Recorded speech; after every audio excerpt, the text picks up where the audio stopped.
키다리 아저씨를 아시나요? 학창시절의 여학생들이라면 한 번쯤 읽어봤을 소설이죠. 그리고 가끔은 현실에서도 키다리 아저씨처럼 자신의 정체를 감춘 채 나를 후원하는 멋진 존재를 만났으면 좋겠다고 생각해 본 적도 있을 겁니다. 저에겐 오랜 세월 그렇게 저를 후원해 주었던 키다리 아저씨가 있었습니다. 누구인지 아무리 알려고 해도 정체를 철저하게 감춰서 도저히 알 수 없던 그 사람을 전체 환갑잔치에 비로소 알게 되었어요. 그동안 제 삶은 제 삶이 아니었거든요. 평생 두 남동생을 위해서 살아온 저에게도 어느 한때 햇살처럼 따스하고 찬란한 존재가 있었다는 사실에 늘 감사했는데, 설마 그 존재가, 아니 그 키다리 아저씨가 바로 제 남편일 줄은 정말 꿈에도 생각하지 못했습니다. 그 사실을 알게 된 순간 잠시 머리가 하얘졌어요.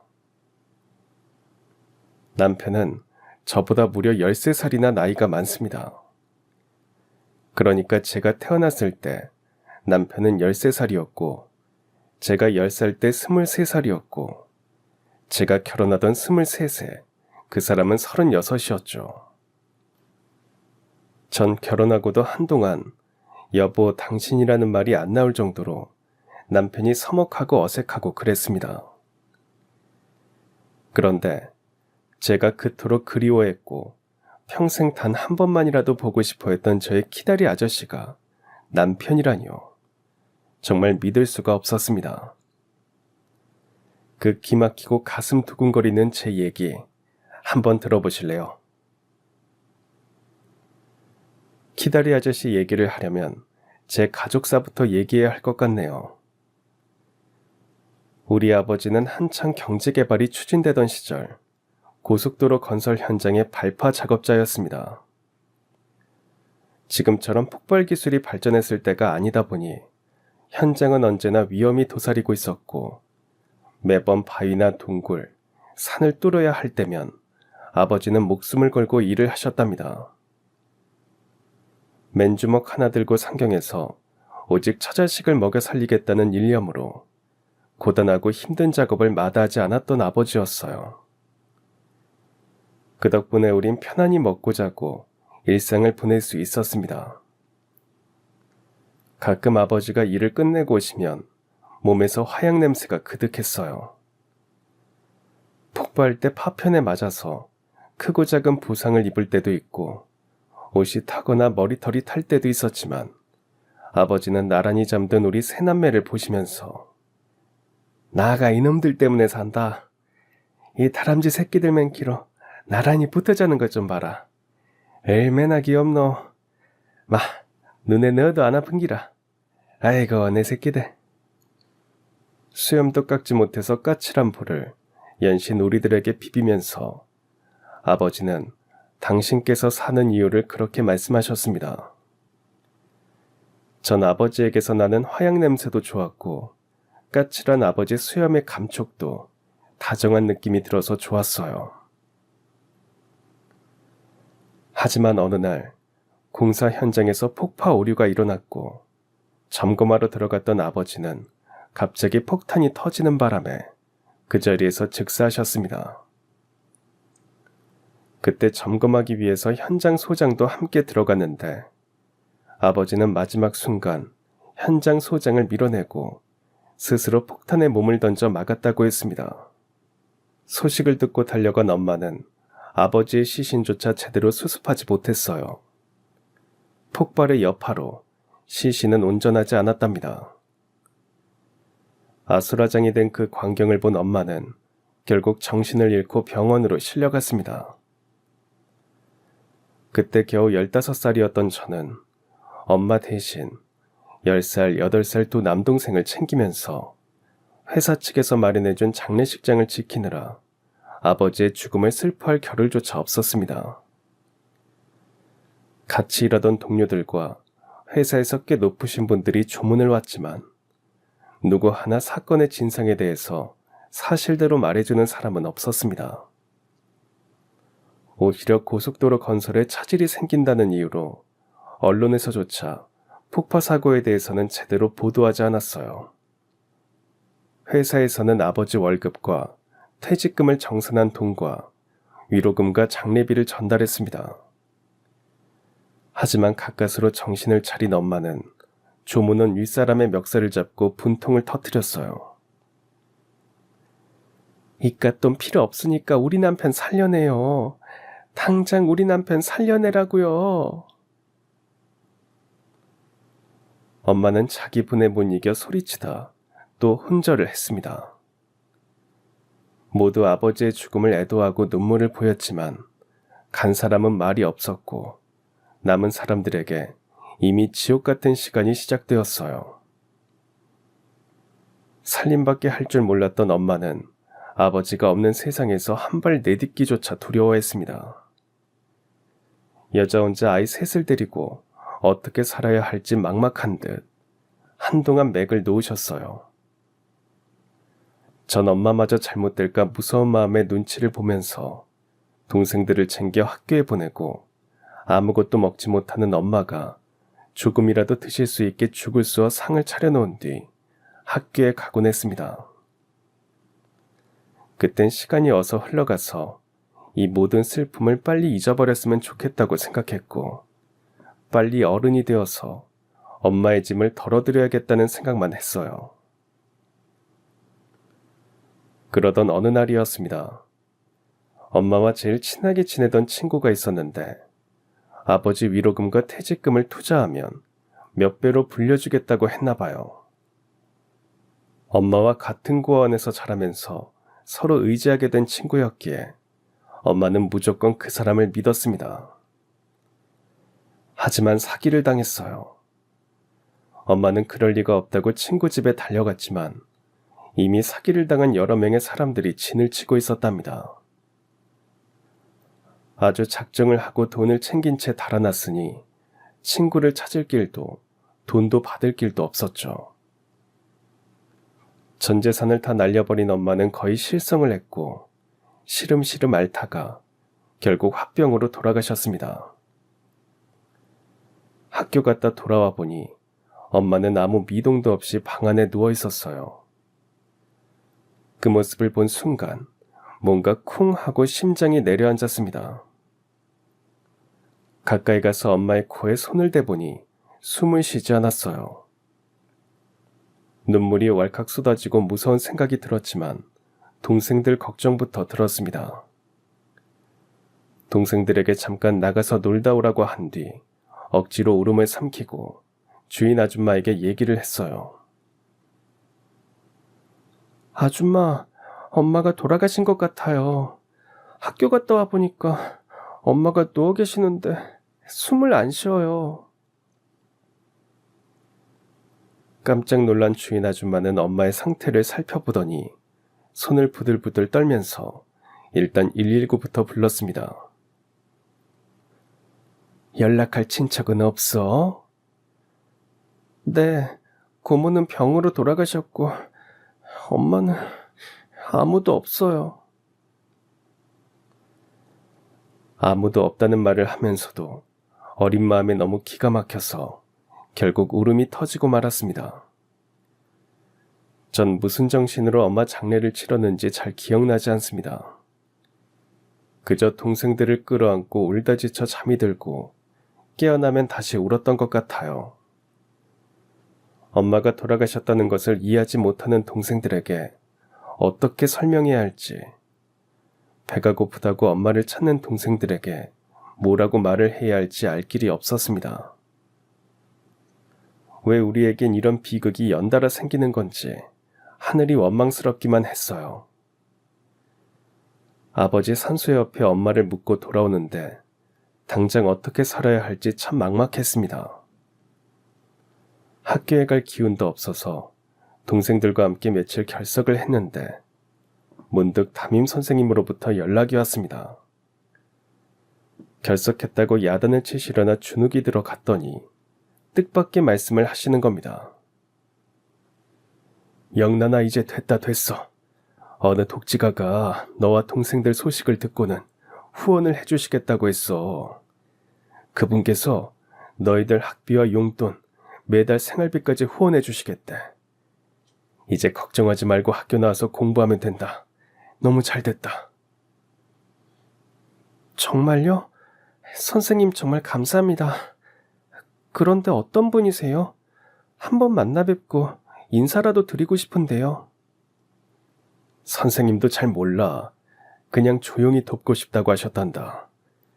그러니까 정말 감사하면 더 열심히 공부해서 꼭 이 다음에 훌륭한 사람 돼서 다른 사람 돕는 걸로 보답해. 알겠지? 네, 선생님. 저 정말 열심히 공부하겠습니다. 그리고 그분께 감사 편지라도 쓰고 싶은데 그건 전해주실 수 있죠? 그래, 알겠다. 전 누군지도 모르는 후원자분께 감사의 편지를 썼습니다. 안녕하세요. 저는 조영란이라고 합니다. 제 첫째 동생은 조영수, 막내 동생은 조영준입니다. 저와 동생들을 후원해 주셔서 정말 감사합니다. 얼굴도 모르고 어떤 분인지 잘 모르지만 아주 훌륭하고 좋으신 분 같아요. 더 열심히 공부해서 꼭 은혜에 보답하겠습니다. 동생들도 잘 키우겠습니다. 항상 건강하세요. 조영란 드림. 그때 처음 알았습니다. 세상에는 생각보다 고맙고 따뜻한 어른들이 많이 있다는 걸 말입니다. 전 매달 그분께 편지를 썼어요.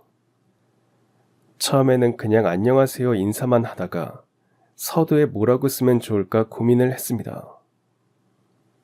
그러다가 키다리 아저씨라고 썼습니다.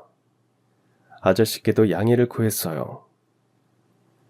언젠가 읽었던 소설처럼 아저씨가 누군지 모르지만 좋은 일을 하시니까 키다리 아저씨라고 하는 게 제일 어울린다는 설명을 덧붙여서 편지를 보냈습니다. 물론 불쾌하실 수도 있겠지만 전 그렇게 부르고 싶었어요. 그분께 답장이 온 적은 없었습니다. 답장이 없어도 서운하지 않았어요. 아무 관련도 없는 새아이를 매달 돕는다는 것 자체가 쉬운 일이 아니잖아요. 그런데 그렇게 어려운 일을 꾸준히 하시는 분이라면 분명 훌륭한 분이실 것이고 제가 할 수 있는 건 존경의 마음으로 편지를 보내고 감사의 마음으로 더 열심히 살아가는 거라고 생각했습니다. 그리고 저도 나중에 어른이 되면 꼭 키다리 아저씨처럼 힘든 사람들을 돕겠다고 다짐도 했어요.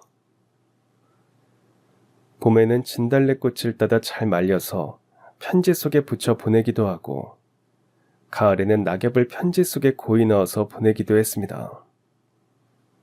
그러면서 혼자 마구 상상을 했어요. 나의 키다리 아저씨는 어떤 분일까? 키가 클까? 잘생겼을까? 목소리는 어떨까? 몇 살일까? 그런 생각을 하다가 잠이 들기도 했습니다. 그럼 꿈속에서 누군가가 절 바라보면서 미소 짓기도 했어요. 혹시 키다리 아저씨가 아닌가 하는 마음에 달려가 보면 아무도 없어서 허탈했지만 그래도 이 세상 어딘가에 우리를 비춰주는 등대 같은 존재가 있다는 사실만으로도 행복했어요. 전 그렇게 키다리 아저씨 덕분에 공부도 할 수 있었고 동생들도 걱정 없이 학교에 보낼 수 있었습니다. 그런데 제가 고등학교를 졸업할 무렵 갑자기 후원이 끊어졌어요. 매달 중학교 담임 선생님을 통해서 전달되어 오던 후원금이었는데 선생님도 무슨 일인지 모르겠다고 하시더군요. 매달 그쪽에서 후원금을 보낼 때마다 학교로 연락을 했거든. 그래서 선생님도 별도로 연락처를 알지는 못해. 아휴, 어쩌니 영란아. 아니, 괜찮아요. 지금까지 도와주신 것만도 얼마나 감사한데요. 무슨 이유이든 정말 괜찮습니다. 그러니까 선생님도 너무 신경 쓰시지 마세요.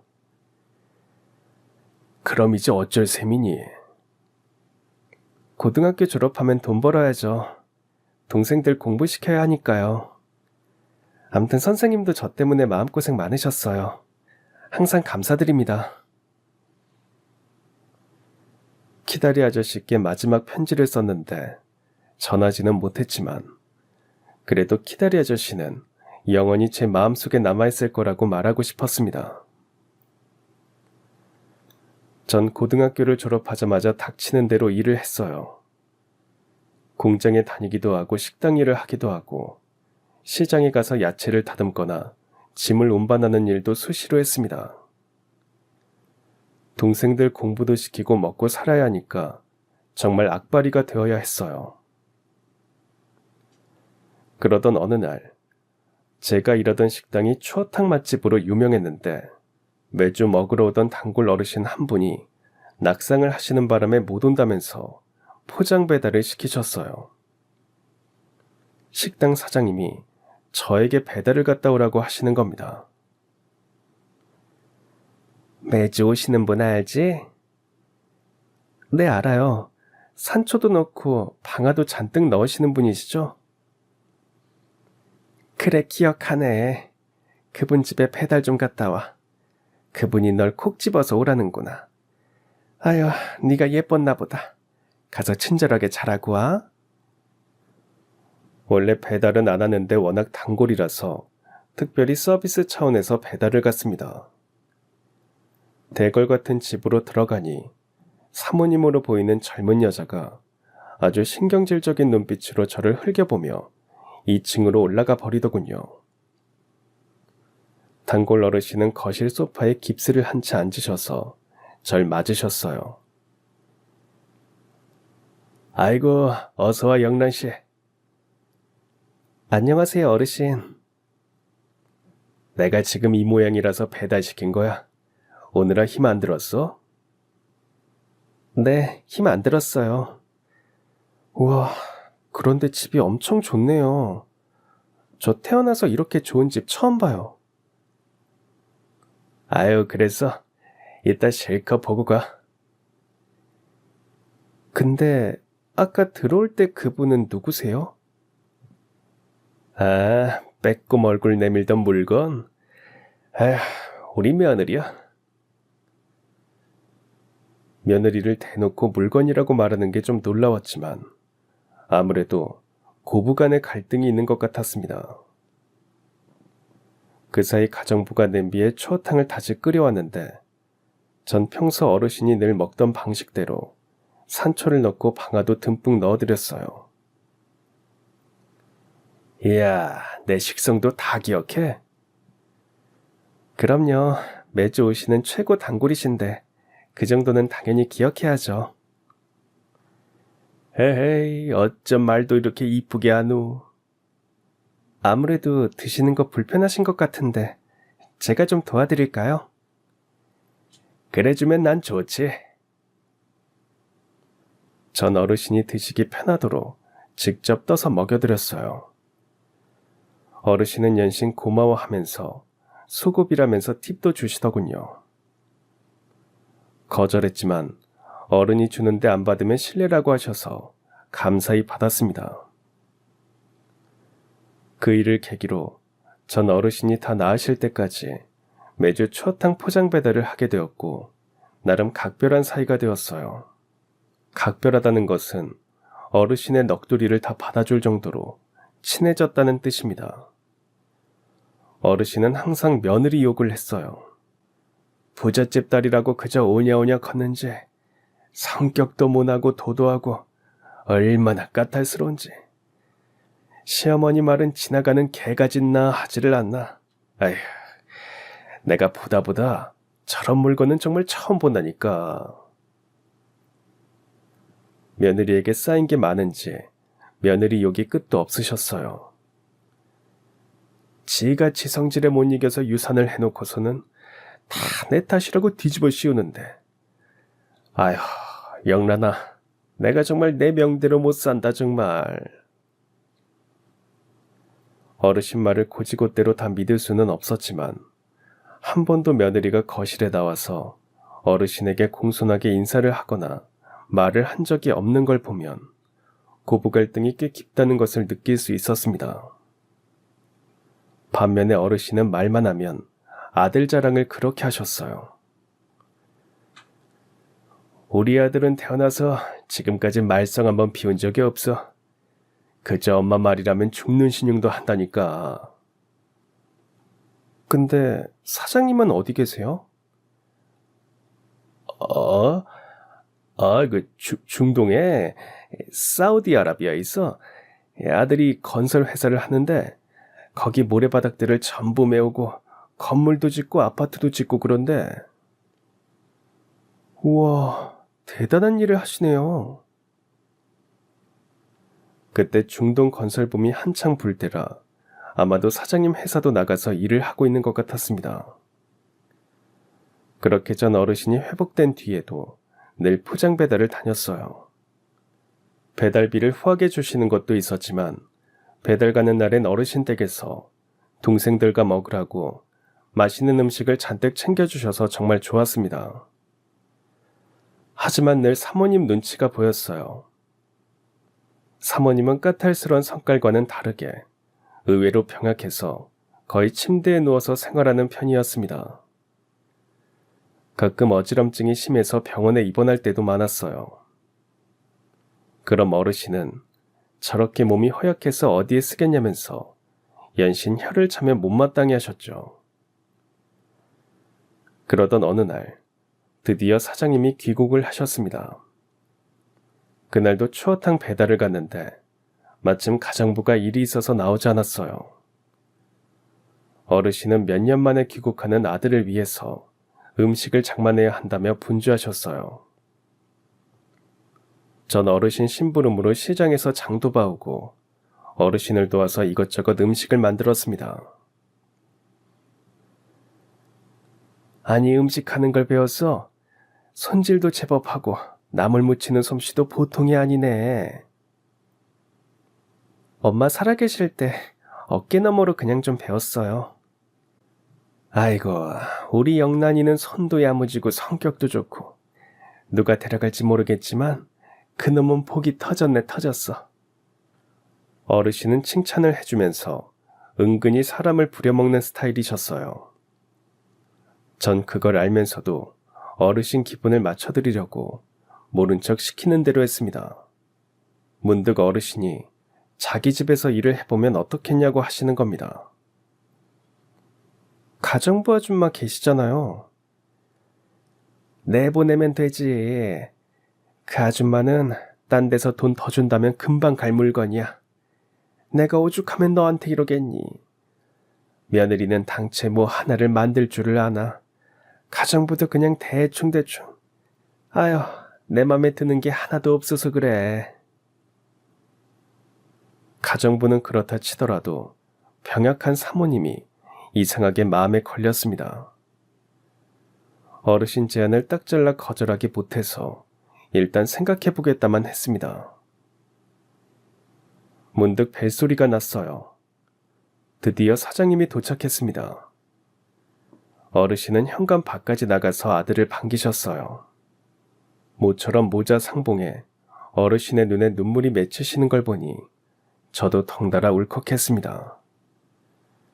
사장님이 저를 보면서 누군가 하는 눈빛이셨어요. 안녕하세요, 사장님. 처음 뵙겠습니다. 조영란이라고 합니다. 조영란? 사장님은 제 이름을 듣더니 뭔가 놀란 표정을 지으면서 어르신을 쳐다보는 겁니다. 내 단골 추어탕집에서 일하는 아가씨인데 가끔 내 말동무 하러 오고 그래. 그런데 사장님 표정이 살짝 굳어지는 것 같았습니다. 제가 마음에 안 드시나 싶어서 얼른 나오려고 하는데 사장님이 절 부르셨어요. 영란 씨, 이왕 왔으니까 저녁은 먹고 가요. 사장님이 저녁을 먹고 가라고 하니까 어르신도 먹고 가라고 눈짓을 하셨어요. 결국 식사를 하게 되었는데 너무 불편하고 어색해서 꼭 체할 것 같았습니다.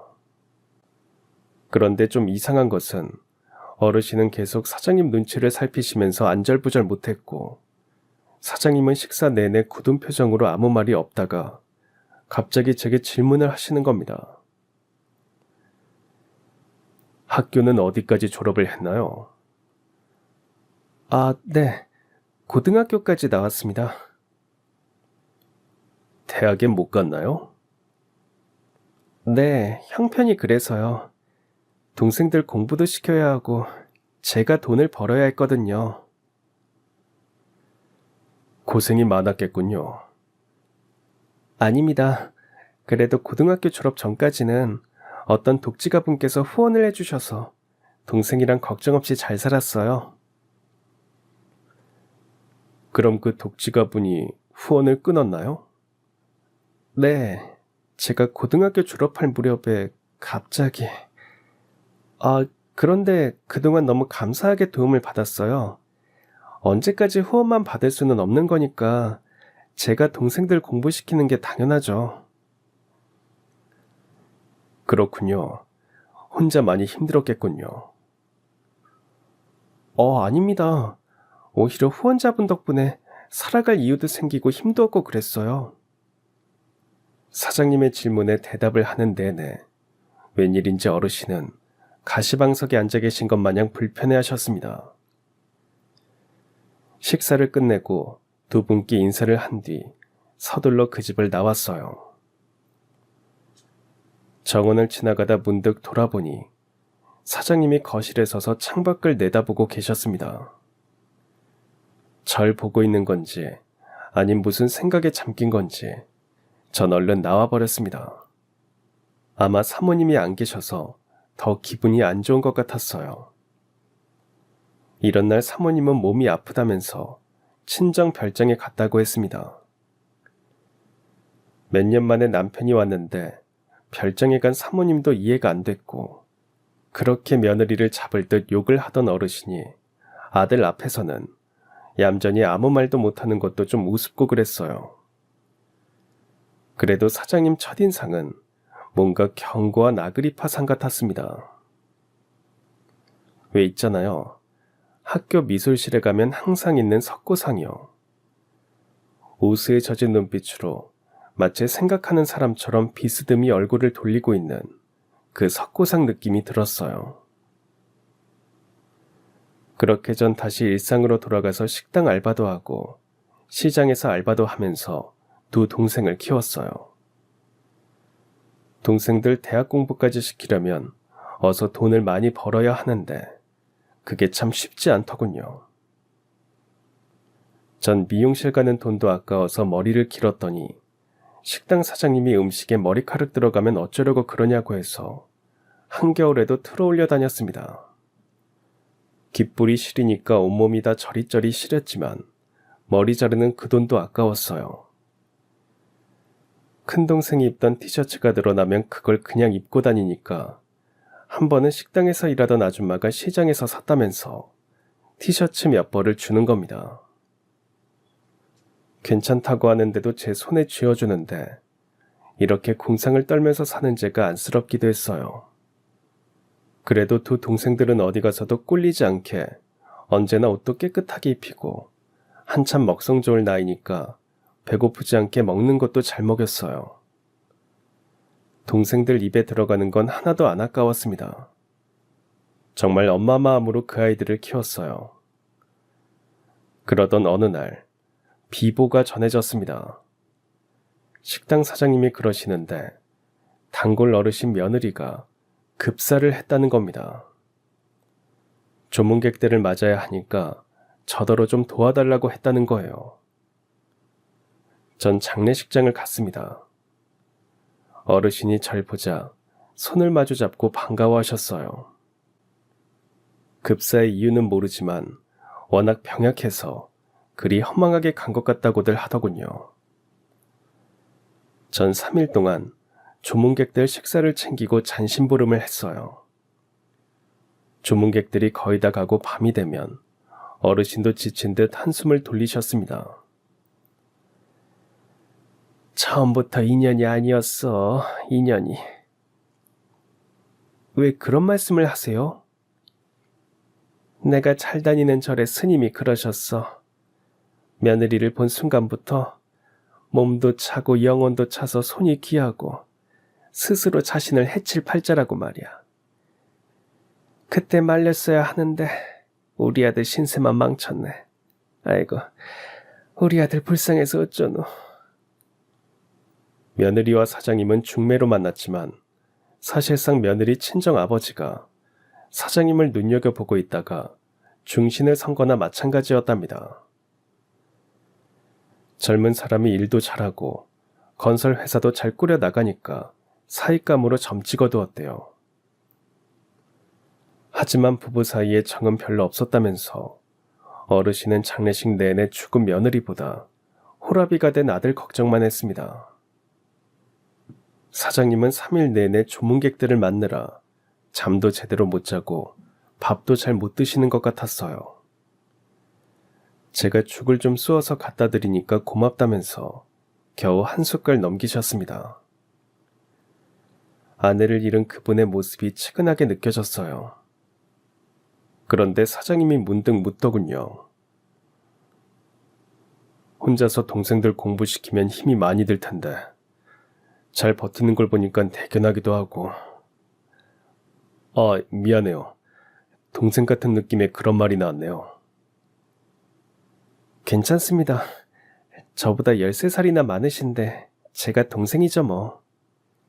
혹시 공부 더 하고 싶진 않아요? 아니요. 전 동생들 잘 되는 거 보는 게 지금 소원이에요. 이제 공부할 자신도 없고요.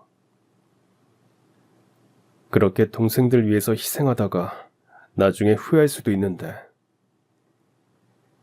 그래도 할 수 없죠. 제 동생들을 위한 건데요. 그리고 이런 건 희생이 아니에요. 당연한 거지. 사장님은 제 말에 보일 듯 말 듯 고개를 끄덕이셨어요. 그런데 참 이상하죠. 사장님하고는 별로 말을 많이 나누지도 않았는데 몇 마디만 해도 위로가 되는 그런 기분이 드는 건 뭘까요? 뭔가 어른하고 얘기하는 그런 느낌을 받았습니다. 그렇게 사모님이 돌아가시고 날마다 며느리 욕을 하던 어르신은 부쩍 쓸쓸해하셨어요. 가끔 제가 추어탕 배달을 가면 늘 혼자 된 아들 걱정으로 눈물바람이셨습니다. 그리고 며느리 49제가 돌아왔어요. 전 힘들어하시는 어르신을 부축해서 며느리 위패를 모신 절에 동행을 했습니다. 함께 가달라고 부탁해서 온 길이었지만 제가 가는 게 맞는지 고민이 좀 되긴 했어요. 사모님 친정 식구들은 어르신을 아주 원수처럼 쳐다보더니 서로 인사도 안 하는 겁니다. 불당에 들어가서도 서로 따로따로 앉아서 제를 지내더군요. 전 그동안 절을 구경하고 있었는데 문득 웬 노승과 마주쳤습니다. 합장을 하며 스쳐 지나가는데 저를 유심히 쳐다보는 눈빛이 이상했습니다. 그런데 며칠 뒤 어르신이 숨이 다 넘어가는 말투로 어서 자기 집으로 오라는 겁니다. 무슨 큰일이라도 난 줄 알고 득달같이 달려갔습니다. 어르신, 무슨 일이세요? 너 우리 며느리 49제 때 그 절에서 노승 한 분을 만났지? 노승이요? 아, 절 구경하다가 우연히 마주친 분이 있긴 있었어요. 그분이 네 관상을 봤는데 목마른 나무가 샘물을 만난 격이니 마침내 나무에 싹이 트고 꽃이 피고 열매를 맺는다고 하는구나. 그게 무슨 말인고 하니 아니다. 단도직입적으로 너 내 며느리 해라. 네? 갑자기 그게 무슨 말씀이세요? 네가 우리 아들하고 짝이 되면 우리 아들이 그냥 탄탄대로란다. 어르신, 그건 좀... 왜? 우리 아들이 호랍이라서 싫어? 아님 나이 차이가 많이 나서 구닥다리 같은 거야? 어르신의 갑작스런 말에 전 황당하고 당황했습니다. 전 사장님을 그냥 어른, 아니, 그냥 아저씨, 그 이상 이하로도 생각해 본 적이 없었거든요. 사장님도 그 문제로 어르신과 대판 싸우신 듯 했습니다. 전 괜히 저 때문에 두 분 사이가 나빠지는 게 마음에 걸렸어요. 그래서 다음날 거절하려고 찾아갔다가 두 분이 하시는 말을 우연히 듣게 되었습니다. 엄마 노망 나신 거예요? 그 애하고 제가, 이게 말이 된다고 생각하세요? 왜 말이 안 되냐? 너 정도면 처녀장가를 12번도 더 갈 수 있지. 지금 그런 얘기가 아니잖아요. 그리고 우리가 걷어주면 영란이도 동생들 가르친다고 고생도 안 할 테고 그게 네가 바라는 거 아니냐. 그렇게 잘 아시는 분이 제 부탁을 깡그리 묵살하셨던 거예요? 그러니까 이제라도 우리가 거두자고. 저 못 들은 걸로 합니다. 뭘 못 들어? 아휴, 이제 내가 살면 얼마나 더 살겠냐. 노인네 마지막 소원이라고 생각해. 두 분의 대화가 완전히 다 이해된 건 아니었어요. 제가 잘못 들었는지는 모르겠지만 사장님이 어르신에게 뭘 부탁한 것 같은데 어르신이 묵살했고, 그런데 그 일이 왠지 저와 관련이 있는 것처럼 들렸습니다. 하지만 그게 뭔지는 모르겠더군요. 그땐 대수롭지 않게 그냥 넘겼습니다. 사장님 설득에 실패한 어르신은 저를 설득하셨어요. 영란아, 이 늙은이 마지막 소원이다. 내 며느리 하자꾸나. 어르신, 절 그렇게까지 생각해 주셔서 감사해요. 하지만 전 많이 부족한 사람입니다. 그리고 두 동생들도 공부를 시켜야 하고요. 네가 왜 부족해? 그렇게 따지면 우리 아들은 결혼도 했지. 나이도 많지. 영란이 네가 절대 부족하지 않아. 그리고 네가 며느리가 되면 동생들 공부는 우리 아들이 다 책임질 거야. 내가 그러라고 할게, 응? 어르신이 계속 부추기니까 완강했던 제 마음도 조금씩 틈이 생겼고 사장님도 뭔가 흔들리는 듯 했습니다. 식당 사장님까지 저를 붙잡고 얘기를 하시는 거예요. 영란아, 남자는 다 거기서 거기야. 나이 그거 살다 보면 아무것도 아니야. 오히려 나이 차이가 많이 날수록 여자가 더 이쁨을 받는 거야. 넌 그냥 눈 딱 감고 그 집에 시집가. 그럼 땡 잡는 거야, 땡. 하지만 전 땡 잡으려고 결혼하는 건 아니라고 생각해요. 아유, 얘가 아직 고생 덜 했네. 너 맨 처음 우리 식당에 와서 뭘 했니? 부모님 다 돌아가시고 살기 막막해서 그러니까 제발 일 좀 하게 해달라고 했지. 그 철박한 마음은 다 어딜 간 거야. 모름지기 어른 말 들어서 손해보는 거 없다. 나중에 후회하지 말어. 그래도 제가 망설이니까 결국 어르신께서 몸져 누우셨습니다. 나중에 한 사실이지만 사실 쇼를 하신 거였어요. 제가 뭐라고 그렇게까지 절 며느리로 맞이하고 싶으신 건지 어르신의 진심에 감동을 받았습니다. 그쯤 되니 사장님이 만나자고 연락을 했어요.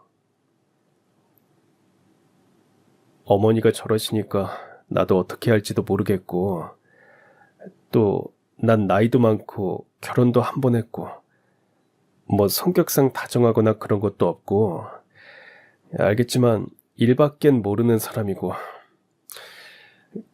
그래도 영란이만 괜찮다면 난 지금이라도 은혜를 갚고 싶은데. 네? 은혜요?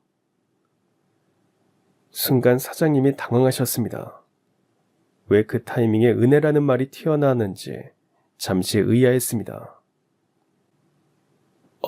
그러니까 내 말은 내가 없는 동안 우리 어머니도 잘 돌봐주고 또 지난번에 전처 장례식에서도 일을 도와주고 이래저래 고마워서 하는 말이니까 오해는 말고.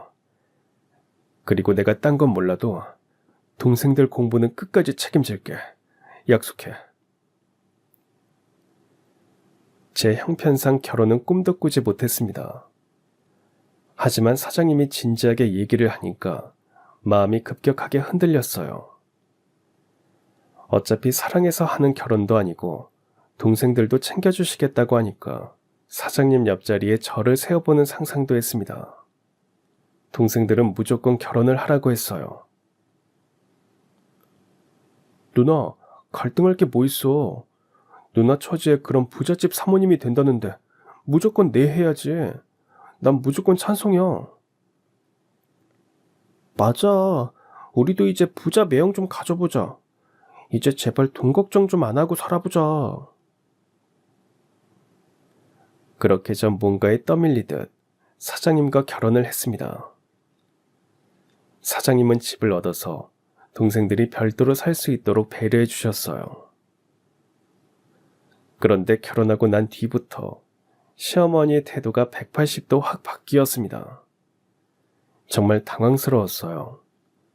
저를 딸처럼 예뻐하면서 며느리 삼고 싶다고 하시던 그분이 맞나 싶을 정도로 혹독하게 시집살이를 시키기 시작했습니다. 심지어 가정부도 내보냈어요.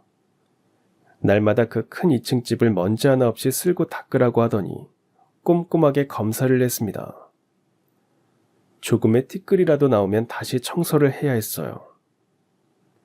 어떨 때는 하루 종일 걸레를 들고 왔다 갔다 할 정도였습니다. 반찬을 만들면 온갖 트집을 잡아서 다시 만들라고 하고 찌개는 도대체 무슨 맛이냐며 제 얼굴에 숟가락을 던지기도 했습니다. 빨래에 얼룩이 그대로 있다고 손빨래를 수십 번 시키질 않나. 정원에 잔디를 깎아라. 김장을 혼자 백포기를 하라 등등. 전 며느리가 아니라 일꾼으로 시집 온 것 같았어요. 변해도 너무 변해버린 시어머니 때문에 잠도 오지 않았고 도대체 내가 뭘 잘못했는지 생각하느라 머리가 터질 것 같았습니다. 그제야 전 알겠더군요. 사모님이 왜 그렇게 신경질적이었고 늘 몸이 아파서 누워 있었는지, 왜 시름시름 앓기만 했는지 이해가 되었어요. 아마도 사모님은 시어머니 등살에 급사한 것 같았습니다. 남편은 수시로 출장을 가서 집에서 무슨 일이 벌어지는지 잘 몰랐어요. 고부간에 어떤 갈등이 있는지도 당연 몰랐죠. 그렇다고 제가 일하느라 바쁜 남편에게 시집살이가 심하다고 일러바칠 수도 없었습니다. 전 점점 속병이 나서 뭘 먹어도 체하거나 다 토해내기만 했어요. 그 와중에 대학에 간 큰동생은 공부는 안 하고 놀러만 다니다가 갑자기 가수가 되겠다고 헛바람이 들더니 어느 날 사람들과 싸우고 폭행 혐의로 경찰서에 잡혀가는 일까지 생겼습니다. 통기타 카페에서 노래를 했는데 손님이 노래를 못한다고 욕을 했고 동생이 손님을 때렸다는 겁니다. 합의금을 주지 않으면 동생이 구속될 위기였어요. 전 남편에게 사정 얘기를 했습니다. 저기 죄송한데요. 큰동생이 폭행 혐의로 경찰서에 잡혀 있어요. 합의를 안 하면 구속된다고 하는데 정말 죄송해요. 합의금을 좀. 알았어. 내가 우리 회사 변호사 불러서 처리할게. 하지만 그 얘기를 들은 시어머니가 난리가 났습니다. 합의금은 무슨 합의금? 그동안 동생들 공부시킨다고 들어간 돈이 얼만데 언제까지 그놈들 뒷바라지를 해야 돼? 네가 우리한테 돈 맡겨놓은 거야? 어? 어머니, 왜 그러세요 정말? 너도 그렇다. 안 되는 건 안 되는 거지. 무조건 다 들어주다가 나중에 너 뒤통수 치면 어쩌려고 그래? 으이그, 벌써부터 지 마누라 치마폭에 쌓여서. 에휴. 남편이 겨우 어머니를 설득해서 동생 합의금을 내주었습니다.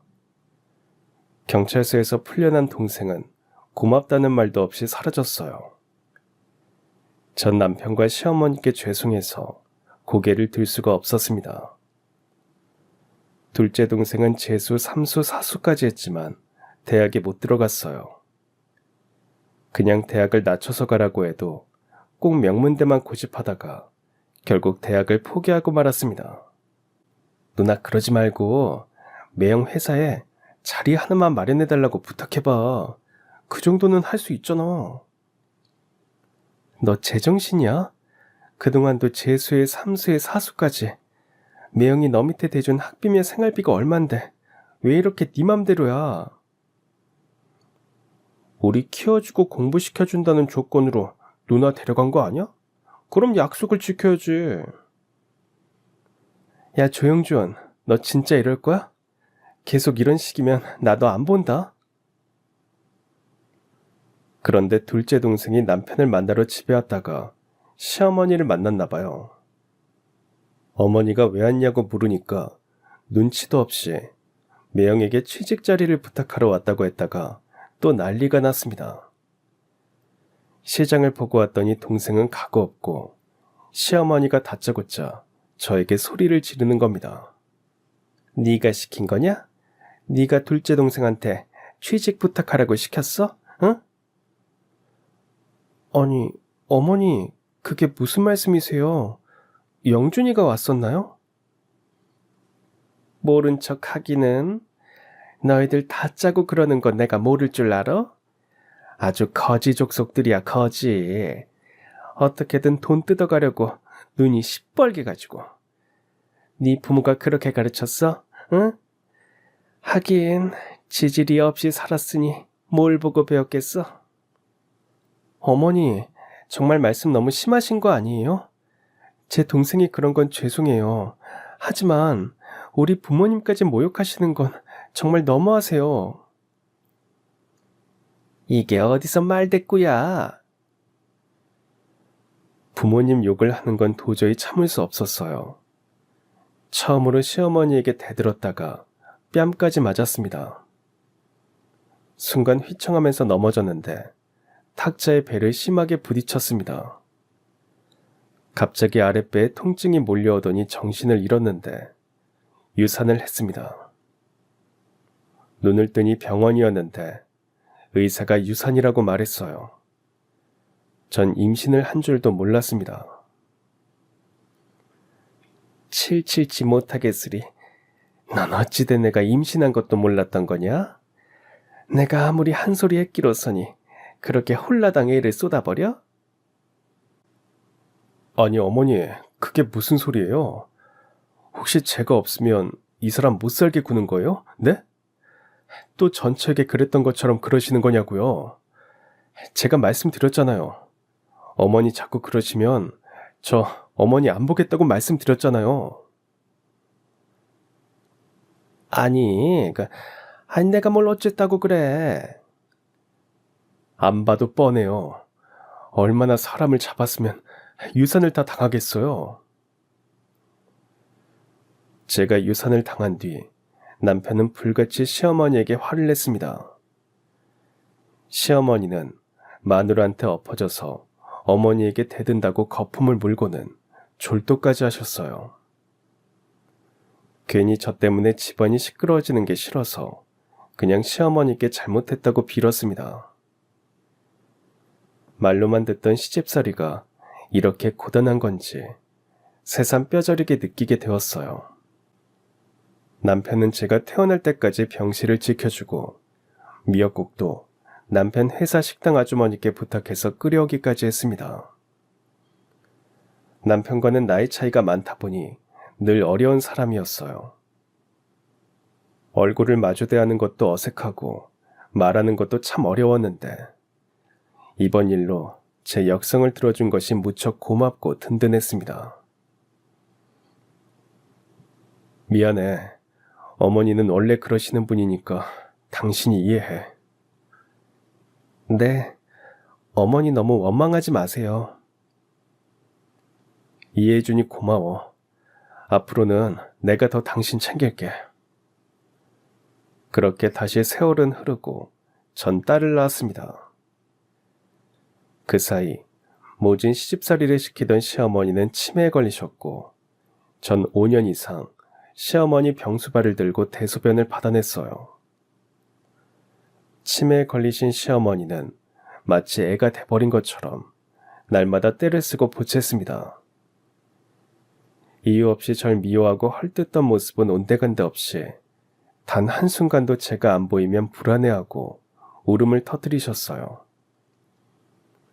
늘 시어머니를 품에 안고 재워드리고 씻겨드리고 먹이고 입혀드리고 그랬습니다. 어느 날 제 품에 안겨 주무시던 시어머니의 몸이 너무 차가워서 잠에서 깨어보니 그렇게 숨을 거두셨어요. 참 모질게도 시집살이를 시키셨는데 막상 돌아가시자 이상하게 서러워서 눈물이 쉴 새 없이 나오더군요. 남편은 그런 제 등을 묵묵히 쓸어주었습니다.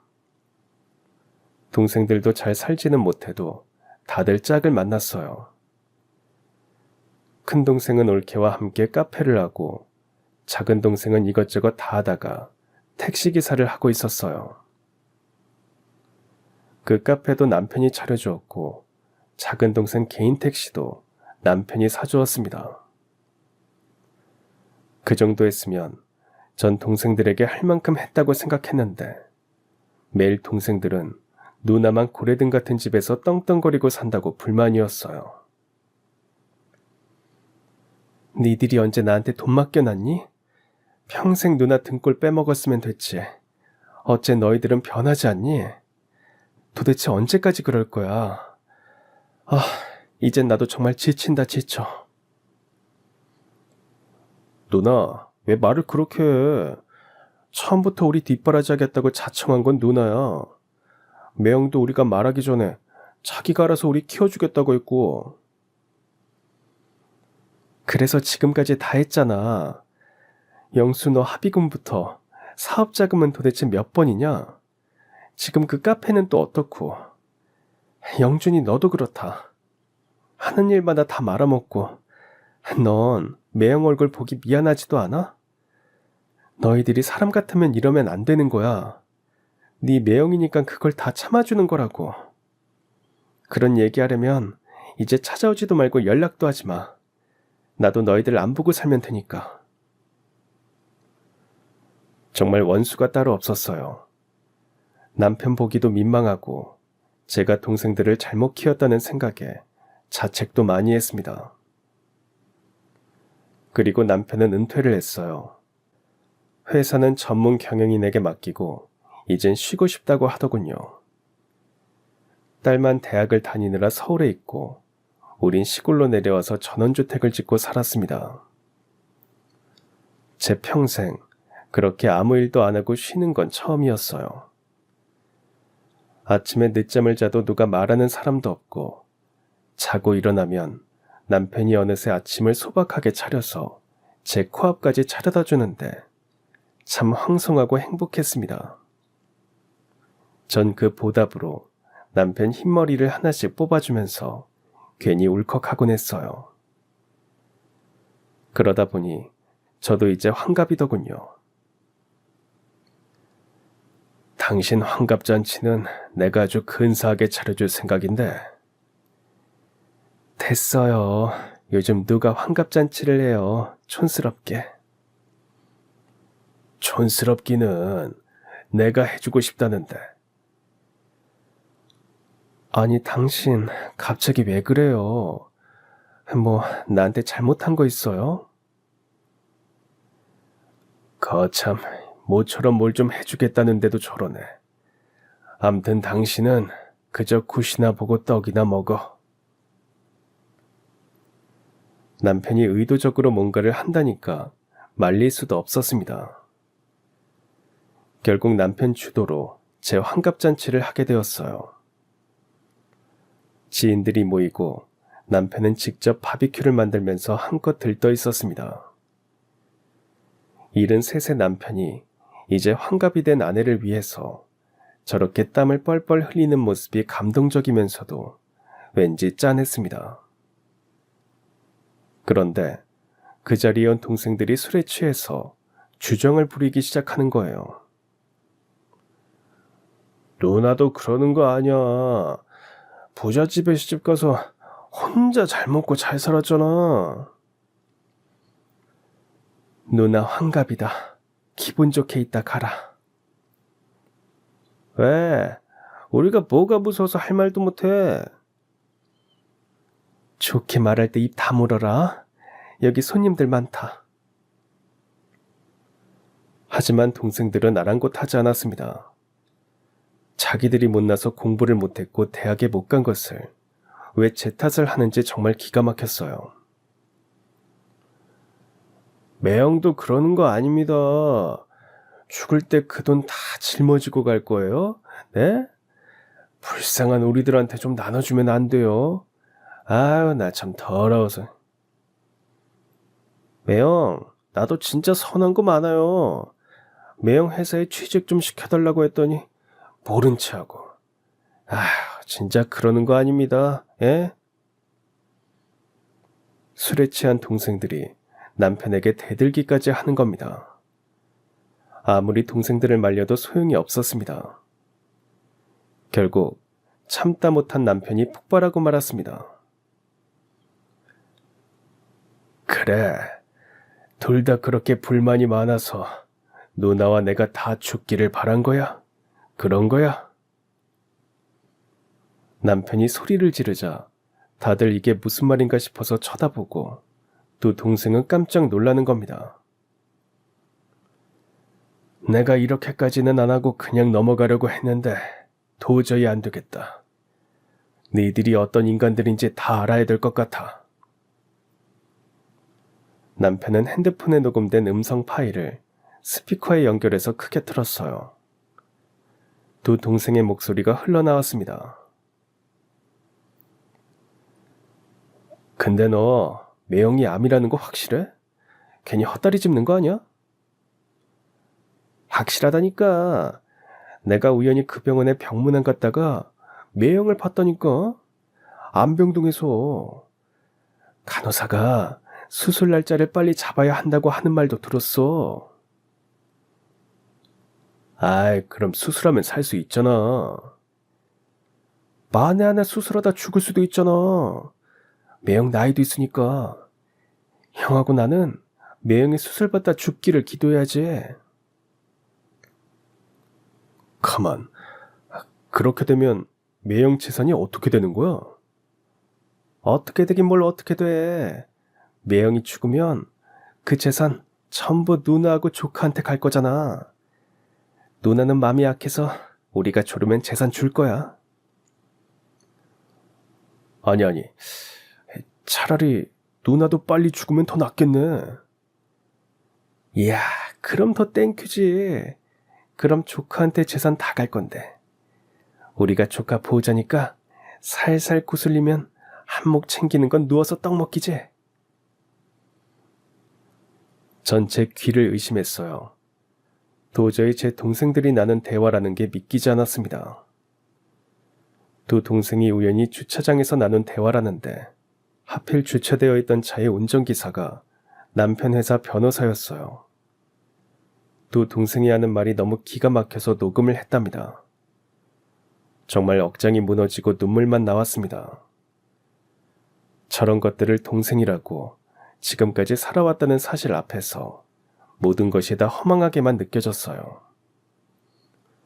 두 동생은 그게 아니라고 변명을 했지만 남편은 그들을 내쫓아버렸습니다.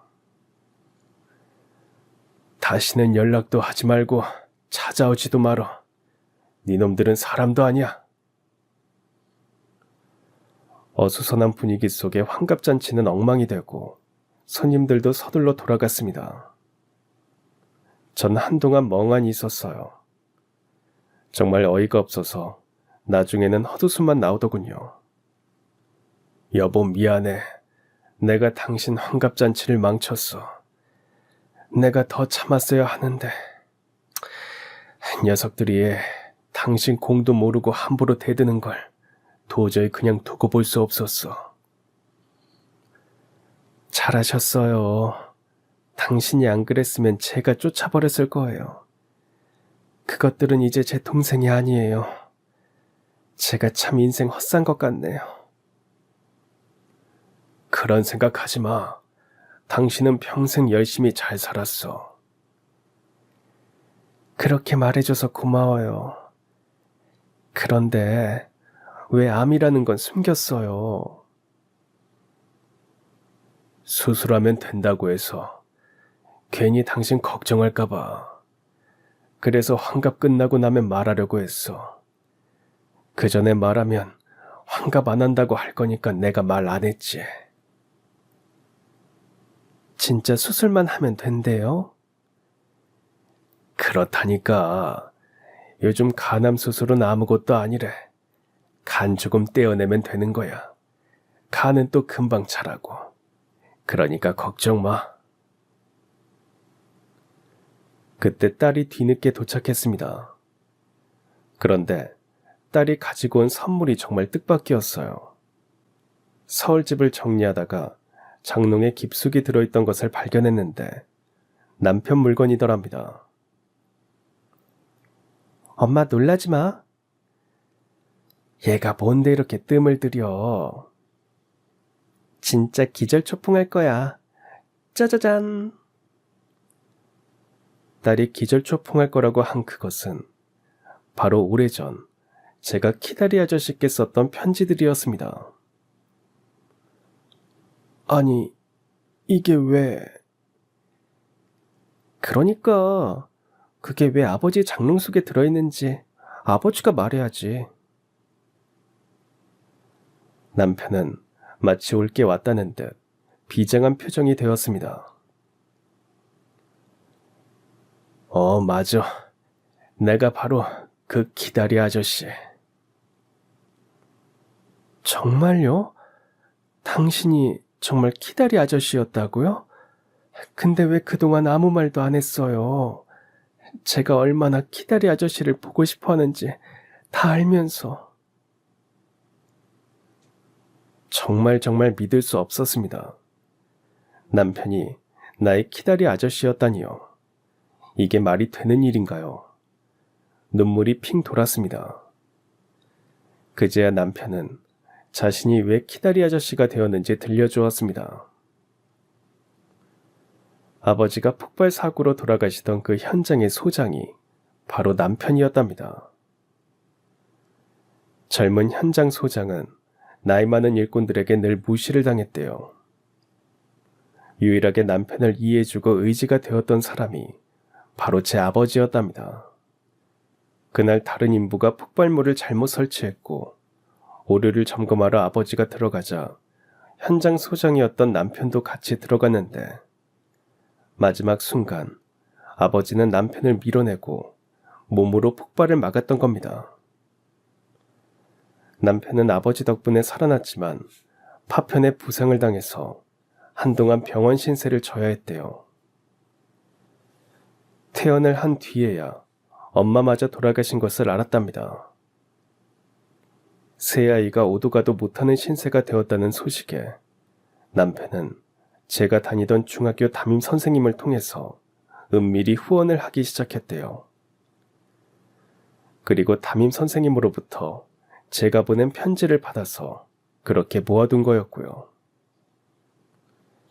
남편은 결혼도 하고 회사가 잘 되어서 중동 건설 현장에 나갔죠. 나가면서 시어머니에게 후원하고 있던 새아이 얘기를 하면서 그 아버지가 생명의 은인이니까 반드시 애들은 책임져야 한다고 신신당부했답니다. 그리고 매달 후원금을 보내달라고 했는데 시어머니가 그 약속을 지키지 않았어요. 그래서 갑자기 후원이 끊어졌던 겁니다.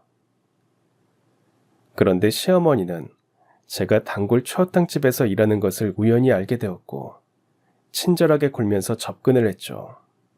남편의 전처가 죽은 뒤 노승의 말을 듣고 갑자기 며느리를 삼겠다고 가머니설로 꼬셨지만 실은 말 잘 듣고 부려먹기 좋은 가정부 하나 드리는 걸로 생각했답니다.